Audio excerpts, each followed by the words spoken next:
So now the year is 1980, and anybody see the Bruce movie that came out? Anybody see it? Anyway, there's one of the characters it's a good movie. One of the characters is Chuck Plotkin, is a record producer. And so Chuck is being played by an actor. He's behind the board. Chuck was involved in the Nebraska album. Chuck also worked on Darkness on the Edge of Town. God bless you, my friend. He worked on The River. He worked on Born in the USA. He worked with an engineer, Toby Scott. So 1980, I was in a local band prior to Lone Justice called The Model, and we played locally. And we played with a lot of bands before they got signed, The Motels, Plimsolls, Translator, Berlin, all these bands. And in 1979, the first producer I got to work with was Richard Baskin, who was the musical director for Robert Altman's film, Nashville.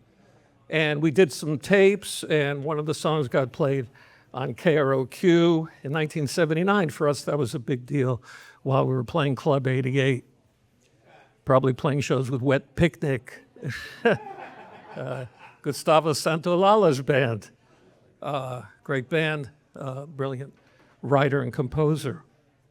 And so the following year, we were playing the Starwood. Anybody remember the Starwood in LA? Yeah, the Starwood. So we're playing the Starwood. We used to play there. And at the end of the night, this guy Toby would come up. I didn't know who he was. I liked your set. See you later. Another night, same thing. About the third or fourth show at the Starwood, he brought someone. And he goes, like you to meet someone. And this guy says, so Marvin, what are you listening to? I said, I'm obsessed with this record that never gets any airplay. It's called Darkness on the Edge of Town by Bruce Springsteen.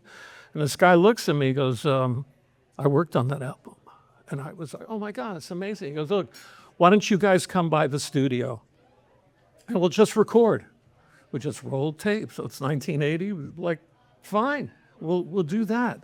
So Chuck and Toby, we went to Clover Studios and we recorded. I wanted to just give a sense of just what the energy was like.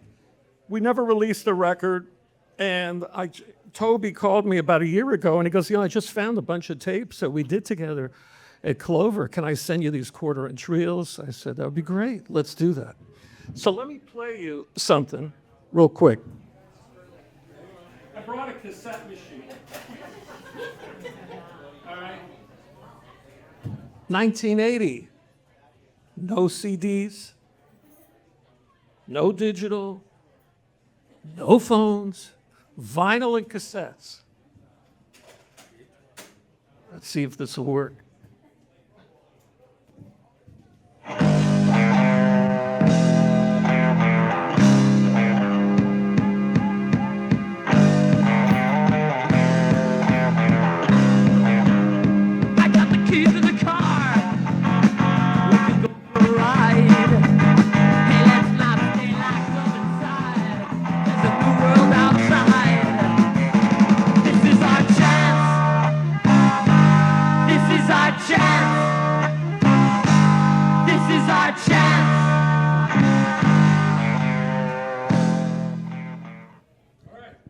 Thank you for listening to that. Now, the first producer that I was telling you about, Richard Baskin, heard that song and got Rachel Sweet to record it. Unfortunately, the movie never came out.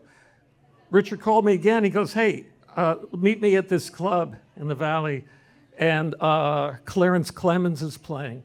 I said, great, I love Clarence Clemons. And we went backstage, and Richard said, Clarence is interested in recording. This is our chance. And he said to Clarence, he said, this is Marvin, he wrote that song. And this guy came up to me, and it was backstage. I'll never forget, it was like if the sun had arms. All of a sudden, he just reached around and just gave me this big hug. It was just filled with light and electricity. It was just a great, great moment. He never recorded the song, but I never forgot that moment. So I was working at a record store, Aaron's Records on Melrose, right? So, what's that? You did? You know, when I asked to get the job, remember Manny Aaron? So, you know, they used to sell records for 5 cents, 19 cents, 49 cents. If the store opened at 10, there'd be a line outside at 9 o'clock, 8:30 in the morning. People used to just wait. They were like, you know, they rushed to the bins. I went up to Mr. Aaron, who ran the store one time. It was just him and I alone. I said, how do you sell a record for a nickel? It'd be good records, like a sealed copy of Head by the Monkees. Like, how do you do that? All right? He goes, how do you sell a record for a nickel? He said, you never pay more than 4 cents for it. True story. When I asked to get the job, I said, Mr. Aaron, I'd like to work at your store. He goes, I'm not going to hire you. I said, why won't you hire me? And he said, because I don't want to lose you as a customer. I said, I promise you, anything I make is just going to go back in to your store. Don't worry about it. He goes, what are you doing tomorrow? You can start. So I worked at Aaron's Records, and behind the counter, we got to play our own records. So it was me and another fellow behind the counter. He liked EDM dance music. And then one day he goes, oh, Marvin, there's that guy at the cassette counter that you really like. Why don't you help him? I said, all right. So there's a cassette, a wall of cassettes, and they were all behind cases with keys, and only the people who worked behind the counter had the keys. So I took the key and I said, hi, can I help you? And this guy turns around and it's Bruce Springsteen. I said, hey, how you doing? And what can I help you with? And he says, I want some rockabilly. And I said, sure. So we had some rockabilly cassettes. For those of you who are not hip to rockabilly, it's kind of rock and roll meets hillbilly in its own way. Carl Perkins, and, you know, Eddie Cochran. And he goes, you got any more rockabilly? I said, well, yeah, we have some other compilations. I gave him another one. And then I pulled out this cassette. I said, do you want the new Pete Townsend album? And he looked at me and he said, I want some rockabilly. So then I pulled out another cassette for him. I said, would you like the new Peter Gabriel album? He looked at me and goes, I want some rockabilly. I didn't bother telling him that there was a German copy of the same album. He sings Shock the Monkey in German, not on this one, but on the follow-up. He re-recorded his records all in German, Schock den Offen. True story. His records sound better in German. I don't know why. So he wanted these...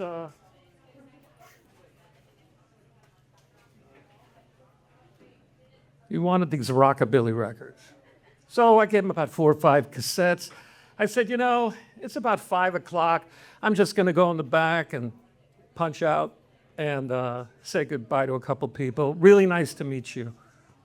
And the guy at the counter will help you on it. He said, all right, thanks a lot. So I go in the back, hang out. It's about 5:30. I walk outside the store.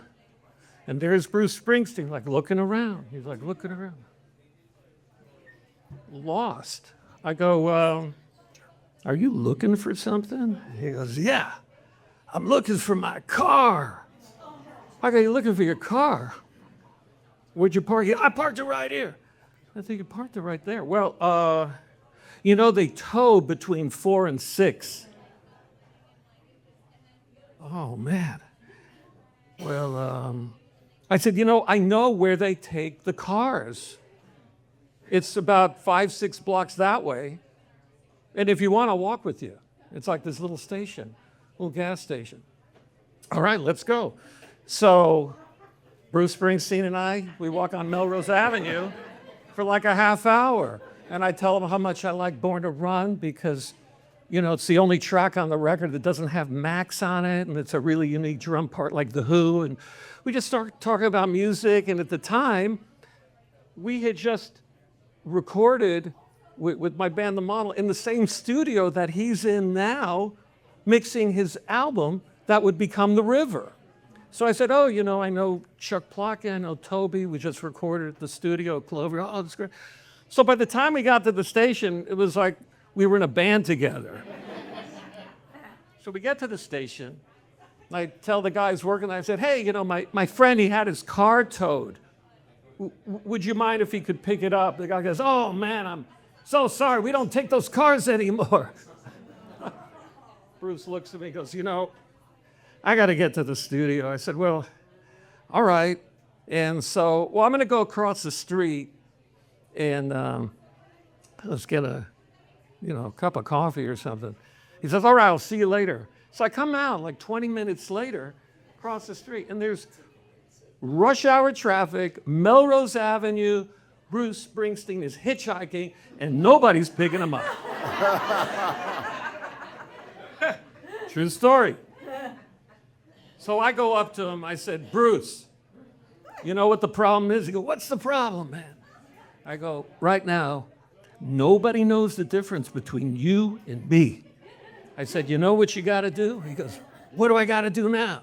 I said, you got to take a bus. A bus? Where do I do that? I said, it's about a block down. I'll walk with you for. So we walk about a block, and